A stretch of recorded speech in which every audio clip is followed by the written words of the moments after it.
C'est la Mat Pagé les amis, aujourd'hui 93e jour de l'aventure éveil à Gua-Musang. Je suis arrivé donc avant-hier ici à Gua-Musang après un très beau trajet en train. Hier matin quand je me suis réveillé, j'ouvre les rideaux et je découvre donc qu'il pleut.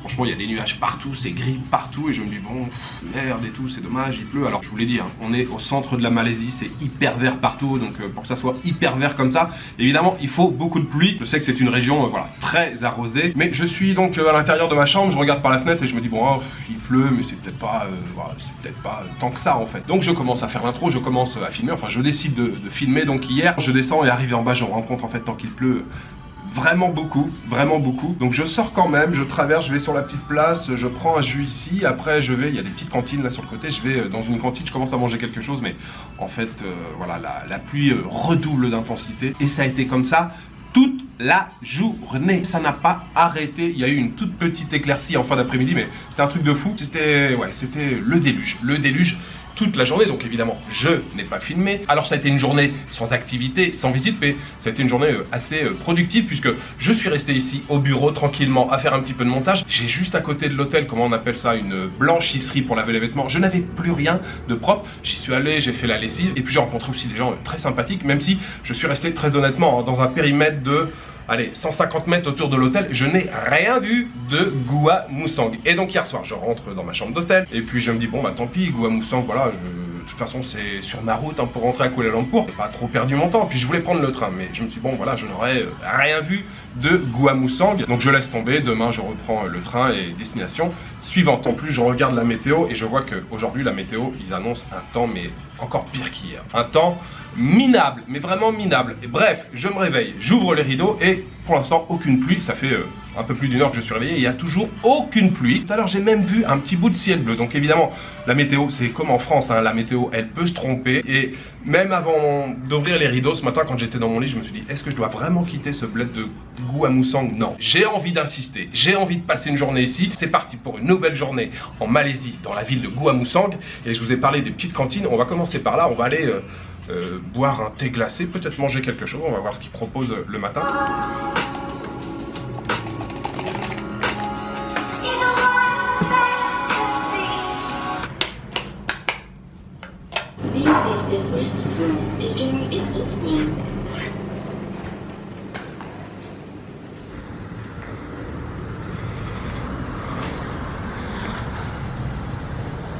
Salut Bobby. Mat Pagé. Non mais regardez, là, ciel bleu, là, ciel bleu. Non mais ce temps, je vous le dis, est exceptionnel par rapport au temps qu'on a eu hier.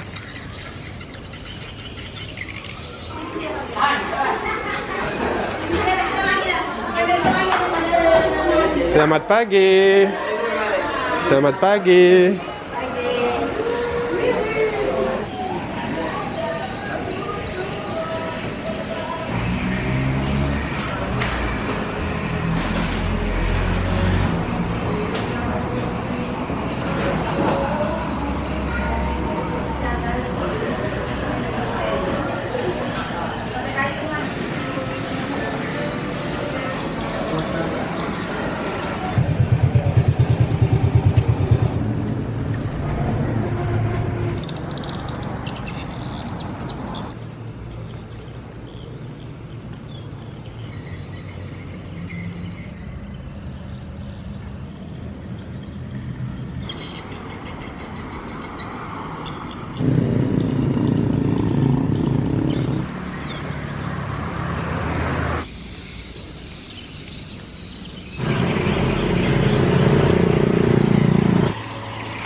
Je vous retrouve au café de la gare, ou plutôt à la cantine de la gare, ou plutôt la cantine de l'ancienne gare, puisque c'est l'ancienne gare. Ici, j'avais repéré ça sur Google Maps, cette ancienne gare qui a été transformée donc en cantine, en restaurant. Oui, il y a plein de monde tout autour, c'est très animé. D'abord, je suis allé au petit déjeuner. Je suis allé dans cette cantine puisque j'y suis allé déjà 2 fois hier et la famille, le staff, là, les gens autour, ils sont vraiment très sympas. Hier, j'ai passé tout un moment à bavarder avec eux. Et ce matin, là, dans l'écurie, il y avait surtout du poisson. Elle avait des petits morceaux de viande de bœuf séchés, alors cuits, mais comment dire, oui, les morceaux étaient séchés. C'était pas en sauce, c'était très bon. Elle les a coupés en fines lamelles comme ça. Elle m'a ramené une sauce aigre Assam en malaisien avec beaucoup de piment, beaucoup d'oignons rouges. Il y avait aussi du jus de citron, je pense, à l'intérieur, et puis du tamarin. C'était super bon avec la viande là, ça se mariait vraiment très bien. J'ai pris du riz avec un petit peu de courge amère, petite louche quand même de sauce curry à côté. J'ai payé seulement 8 ringgit avec un café glacé au lait. On est sur du 1,90 € à peu près.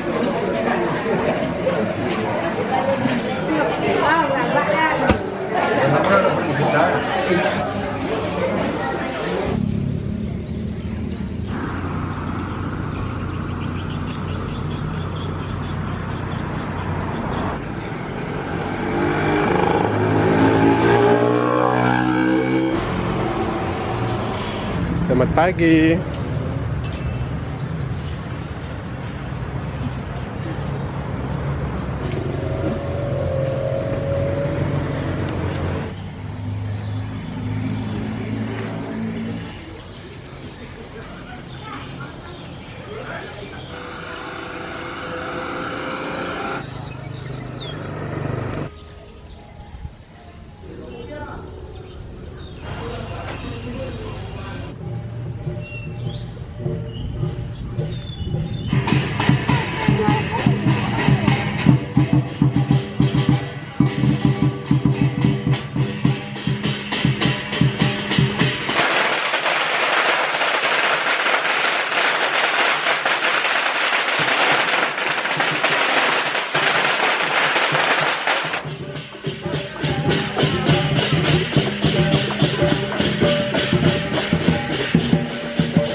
kasih.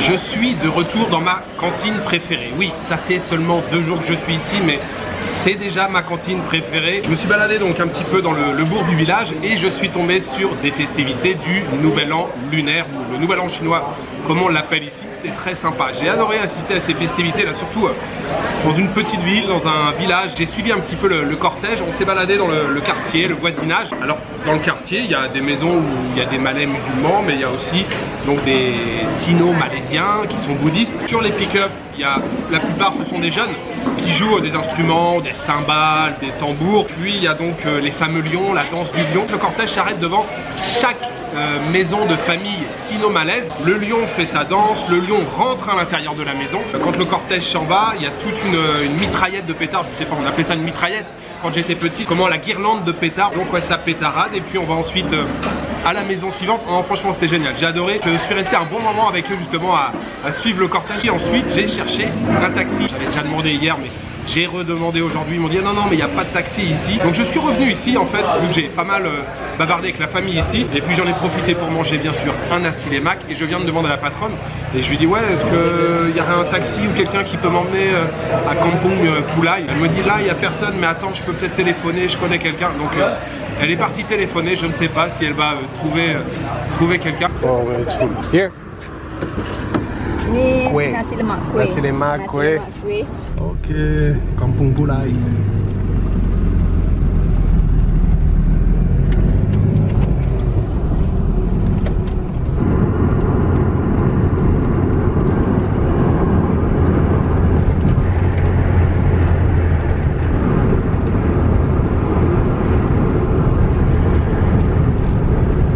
Straight. Yeah, straight. Sedikit.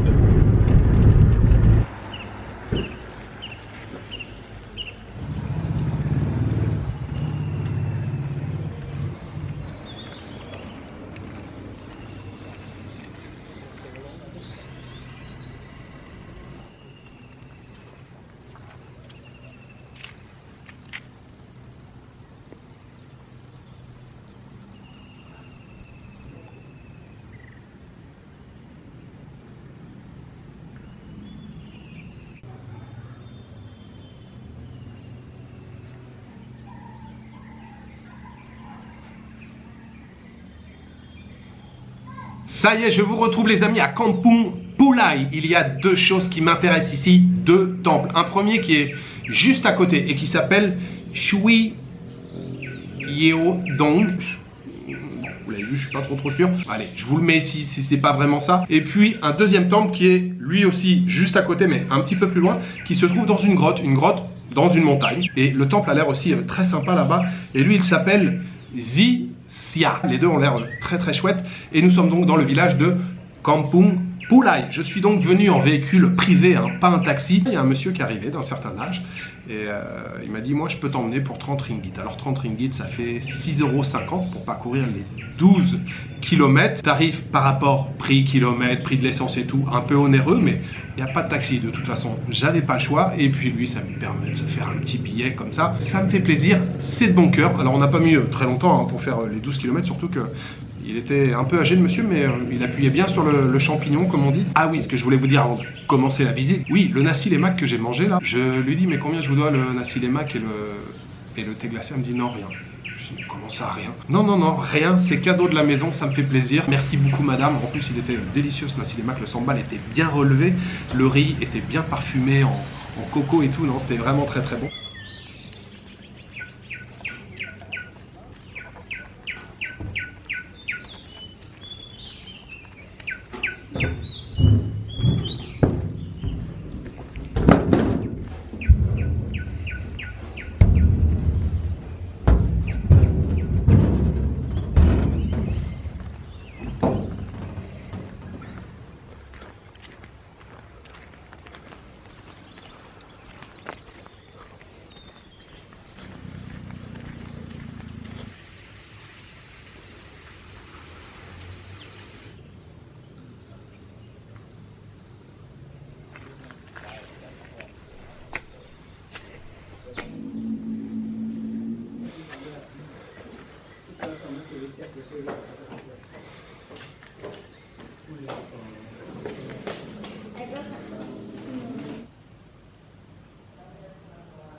Dire que j'aurais pu partir ce matin et ne pas visiter ces deux temples là, ça aurait été vraiment dommage. En plus le temps là, il y a du soleil. Ces deux temples, j'ai adoré la visite, donc vraiment différent. Le premier là dans la grotte, c'est ouvert en fait, hein. Ça forme comme une cavité, il y a une ouverture avec une grande statue, l'hôtel devant. Sur le côté on a une petite galerie, il y avait un petit peu de passage puisque voilà, c'est quand même le nouvel an lunaire, le nouvel an chinois. En plus là on a une jolie vue, c'est pas mal du tout. Et d'un seul coup j'entendais un bruit, ça fait beaucoup de bruit dans les branches je trouve. En fait il y avait un singe qui était là, mais un singe, je sais pas du tout ce que c'était comme espèce, noir avec un peu de blanc autour des yeux là, enfin il était très joli. Donc je suis resté un moment à le regarder mais il était vraiment loin avec le zoom, c'était pas terrible. Et j'ai ensuite visité donc le temple un peu plus traditionnel, on va dire par sa structure en tout cas. Celui-ci aussi il est très sympa parce qu'à l'intérieur il y a des peintures dans un style que je ne saurais qualifier, un style de peinture qu'on ne retrouve pas forcément dans d'autres temples. Il y a vraiment des jolies peintures de chaque côté là, sur les deux murs, encore une fois. Beaucoup de gens là aujourd'hui qui viennent prier, faire quelques offrandes. Il n'y a pas de pluie, mais alors une espèce d'humidité, en plus avec tout ce qui est tombé hier, j'imagine.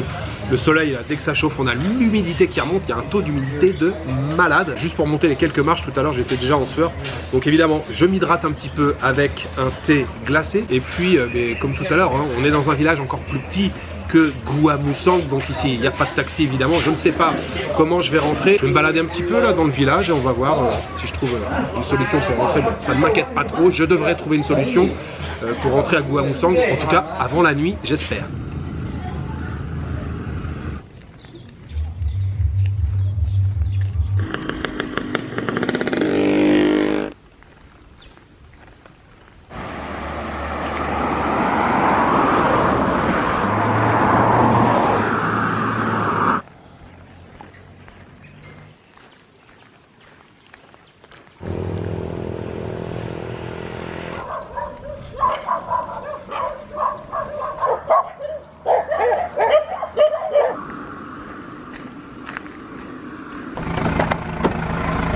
Terima kasih.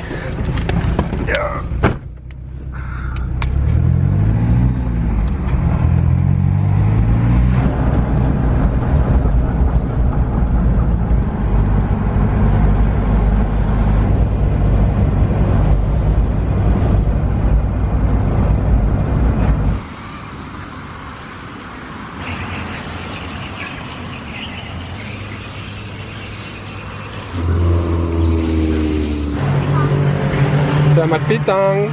Teh ice. Yeah. Ini? Coconut. Coconut. Ini? Tea milk. Tea milk. Ah, oke. Kenapa? Ok, satu. Nyo. Nyo. Bahasa Kelantan, Nyo. Nyo, c'est en Bahasa Kelantan. C'est la langue locale, les amis. En Bahasa Melayu, c'est Kelapa. En Bahasa Kelantan, Nyo. Je suis de retour à Gua Musang, les amis. Alors, vous l'avez vu, j'ai décidé de marcher un petit peu. J'ai fait à peu près entre 5 et 6 km. Et puis finalement, il y a un monsieur qui s'est arrêté sur la route sans que je lève le pouce, hein, rien, sans rien demander. Le gars qui s'est arrêté, il était en pick-up. Il s'arrête, il me dit, en fait, je suis passé une première fois à côté de toi. Et effectivement, je l'avais vu passer. Et il me dit, j'ai vu un gros nuage gris. Je me suis dit qu'il allait pleuvoir. J'ai fait demi-tour, je suis revenu le chercher. Donc c'était vraiment sympa de sa part. Et effectivement, dès que je suis monté dans son véhicule, il s'est mis à pleuvoir. Mais la pluie aujourd'hui, ça ne veut pas. Ça s'est mis à tomber. Je me suis dit, waouh, heureusement qu'il est arrivé, je suis à l'abri et tout. Et puis finalement, il m'a déposé là et ça y est, c'est fini, il n'y a plus rien. C'est hyper rafraîchissant. Il y a un bon goût de coco, mais ils ont rajouté beaucoup de sucre. Tout le sucre, il est dans le fond. Il faut boire à la surface, si vous voulez pas boire trop sucré. Ah, mais j'allais oublier, je viens de retrouver ça dans mon sac. J'ai acheté ça ce matin. La vendeuse m'a expliqué que c'était des bananes mélangées avec du chocolat. On va y goûter.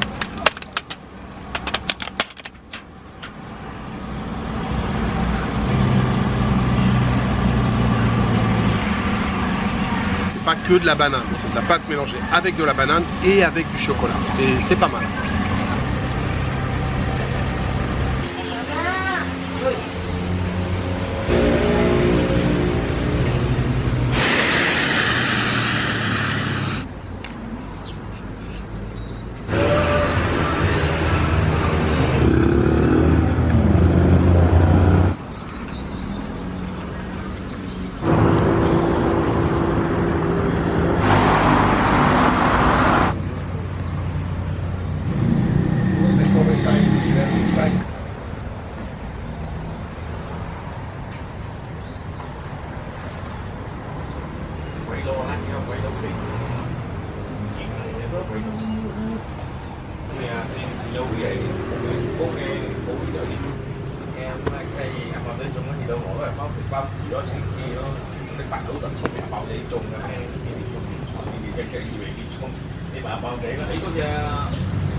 Terima kasih, thank you.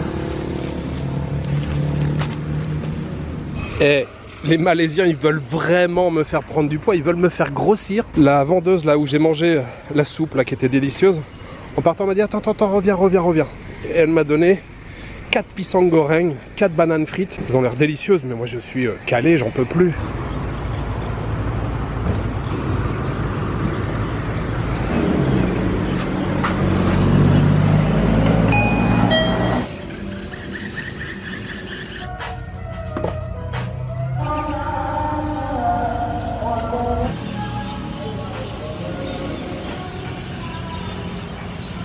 Alors oui, il faut toujours insister, il ne faut jamais baisser les bras. C'est la morale de la journée d'hier et de la journée d'aujourd'hui. Ouais, j'ai vraiment bien fait de rester, j'ai passé une super journée. J'ai adoré les 2 temples que j'ai visités même ce matin. Et puis tous les gens que j'ai rencontrés là. Il y a vraiment très peu de touristes qui passent à Gua Musang, mais je peux vous assurer que les quelques touristes qui passent ici, en tout cas, ils sont chaleureusement accueillis. Le dîner ce soir-là, c'était mi celup. Mi celup, c'est un plat typique de la région, de l'état du Kelantan. Je ne saurais pas trop vous dire exactement ce qu'il y a dans le bouillon, mais le bouillon était hyper goûtu.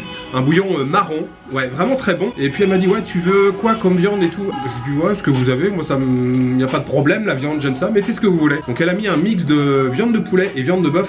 Le goût de la viande de bœuf, c'était genre comme un ragoût en fait. Ouais, la viande de bœuf là, elle est excellente. J'ai pu choisir les nouilles, j'ai choisi Cuiteo, les nouilles larges. Et j'ai payé pour ça avec un thé glacé 9 ringgit. Ça fait encore un peu moins de 2 €. Cette excellente soupe ce soir, j'aimerais la dédier aux tipeurs et j'aimerais remercier aujourd'hui Aurélien, Lexner et Bérangère et Nicolas. Merci beaucoup à vous 3 pour votre soutien. Voilà, il me reste juste à vous souhaiter une bonne soirée, une bonne nuit ou une bonne après-midi. Je vous donne rendez-vous demain pour une nouvelle journée en Malaisie. Ciao, good night.